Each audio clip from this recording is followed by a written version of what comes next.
Hello, Harvey from Echo here.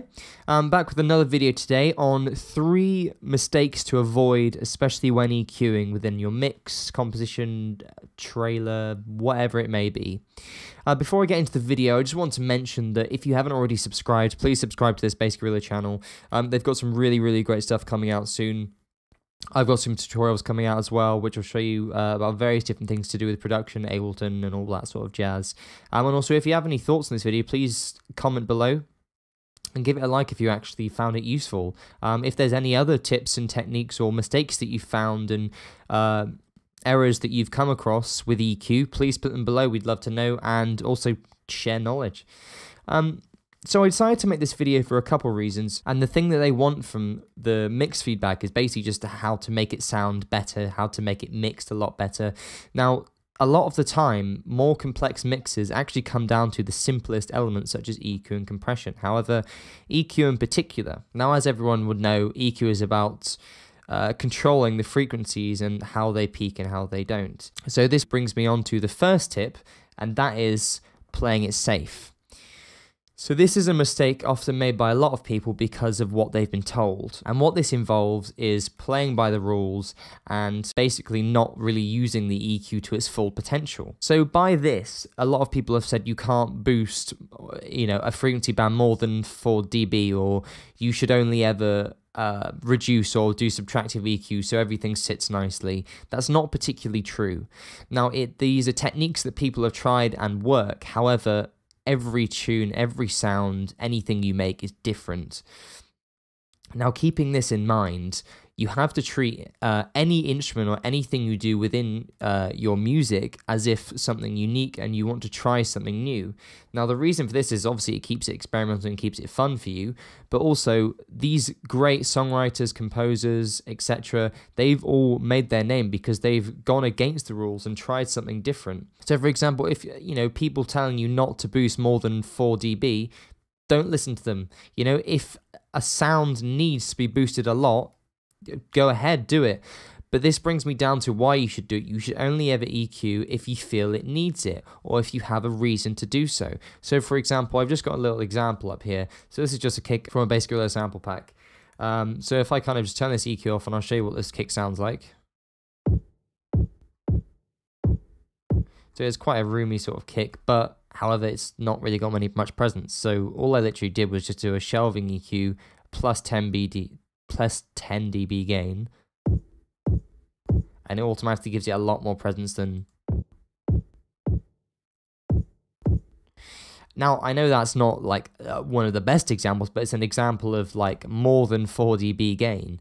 And honestly, if it needs it, just use it. Okay, so this brings me on to the second mistake that a lot of people make. And this mistake is often not paying too much attention to the mid-range, or more of paying too much attention to the bass and the highs. So when we mix tunes, we always want things to have sort of earth-shattering low end and really pristine, airy, crystal highs.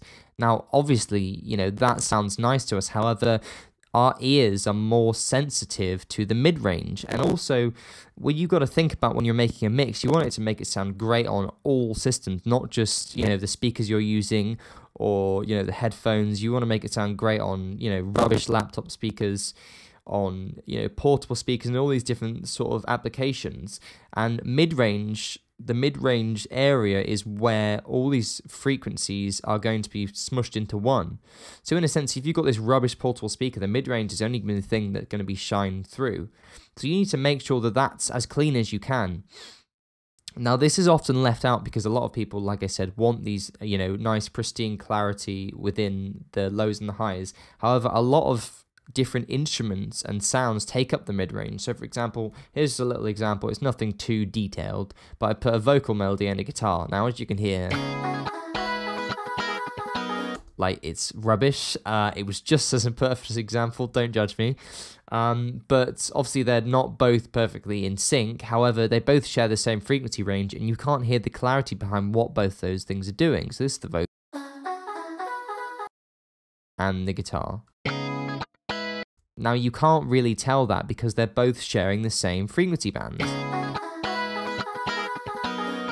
and it's all just very sort of muddled and horrible. So it's important to carve out frequencies if needed, if this is occurring, but most of all, just pay attention to your mid-range a lot more. So coming on to the third and final EQ mistake that a lot of people make is actually spending a lot of time EQing a certain sound to make it sound as great as possible.